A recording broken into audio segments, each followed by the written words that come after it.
সবথেকে দুর্ভাগ্যের বিষয় হচ্ছে ওই ছোট্ট অন্ধকার লিফটের ডাক্টের মধ্যে 1.5 ঘন্টা ধরে হেল্প হেল্প বাঁচাও বাঁচাও বলে চিৎকার করে যাচ্ছেন, একটা সাহায্যের হাতও তাদের দিকে এগিয়ে আসছে না।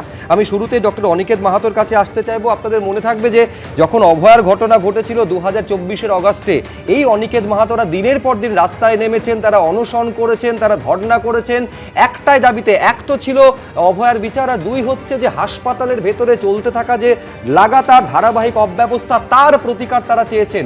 শুধু তাই নয়, এই দাবিকে কেন্দ্র করে নবান্নে 128 মিনিট খোদ রাজ্যের মুখ্যমন্ত্রীর সঙ্গে তারা বৈঠক করেছেন, এবং যেগুলো ইস্যু ছিল তার মধ্যে অন্যতম বড় ইস্যু ছিল সিকিউরিটি, নিরাপত্তা। তার মানে ডক্টর মাহাতো এই 1.5 বছর ধরে যে এতগুলো দাবি আপনারা করে গিয়েছেন, খোদ রাজ্য সরকারের থেকে প্রতিশ্রুতি আদায় করে এনেছেন, 1.5 বছরে তার মানে কিচ্ছু হয়নি, যাবতীয় আপনাদের প্রচেষ্টা সব জলে গিয়েছে। যে কথাটা বলার এখানে অত্যন্ত প্রয়োজন সেটা হচ্ছে যে আপনারা শুনলেন কিভাবে ঘটনাটা ঘটেছে। তাহলে সত্যি একটা মর্মান্তিক ঘটনা, এবং যদি যে ঘটনাটা এই পরিপ্রেক্ষিতে যদি প্রতিক্রিয়া দিতে হয়, তাহলে যে কথাগুলো আজকে বলা অত্যন্ত জরুরি বা প্রয়োজনীয়, যে একটা লিফটের মধ্যে এই ধরনের ঘটনা ঘটলো, তাহলে সেই লিফটের একটা সিকিউরিটি আছে, সিকিউরিটি পার্সোনালসরা আছে, পিডাব্লিউডি আছে, ও সর্বোপরি এমএসবিপি স্যার আছেন, প্রিন্সিপাল আছেন, লোকাল অথরিটি আছে।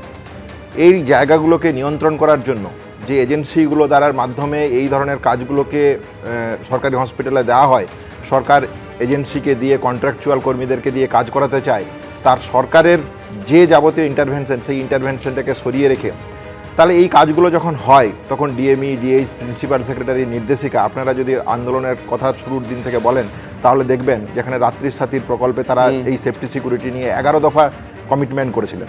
সেই কমিটমেন্ট অনুযায়ী সুপ্রিম কোর্টে রেপ অ্যান্ড মার্ডারের যে ঘটনা চলছিল, সেখানে তারা হলফনামা দিয়ে পরিষ্কারভাবে জানান যে তারা কি করতে চান, কি করবেন, এবং তার জন্য কত কোটি টাকার তারা স্যাংশন করছেন।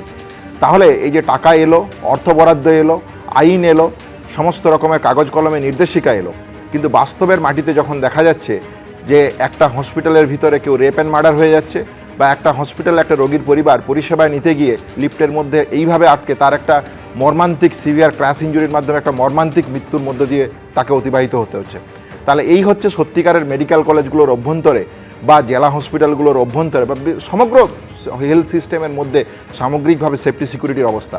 তাহলে সিকিউরিটির যে অবহেলার জায়গাটা উঠে এসেছিলো, আমরা বলেছিলাম এর আমূল পরিবর্তন যা দরকার। তাহলে পরিষ্কারভাবে যে কথাটা আজকে বলতে চায়, যদি এই ধরনের অব্যাহত থাকে, তাহলে principal, MSBP, DME, DH, principal secretary, পিডাব্লিউডির সমস্ত কর্তা ব্যক্তি, এইগুলোর মধ্য দিয়ে যে স্বাস্থ্য ব্যবস্থা চলছে, যে স্বাস্থ্য আমাদেরকে যে স্বাস্থ্য পরিষেবা দেওয়ার আর যাদের উপর দায়ভার, তারা আদৌ কি স্বাস্থ্য পরিষেবা দিতে চায়, সেফটি সিকিউরিটি দিতে চায়? সেটা জুনিয়র ডাক্তার হোক, সেটা সিনিয়র ডাক্তার হোক, সেটা নার্সিং হোক, প্যারামেডিক্যাল হোক, একটা রোগীর পরিবার হোক, রোগীর সন্তান হোক। আমরা স্বাস্থ্য পরিকাঠামোর জায়গায়, দুর্নীতির জায়গায় সেদিকে গেলাম না। ন্যূনতম সিকিউরিটির যেটুকু জায়গা, সেইটুকু জায়গাতেও যদি এই সমস্যাগুলো পরিলক্ষিত হতে থাকে, তাহলে তারা আদৌ মেডিকেল কলেজগুলোর অভ্যন্তরে বা হসপিটালের অভ্যন্তরে মানুষের সিকিউরিটির জায়গা, সুরক্ষার জায়গা আদৌ চাই কিনা, এই সদিচ্ছার জায়গাটাই সবচেয়ে বড় প্রশ্ন হয়ে দাঁড়িয়েছে।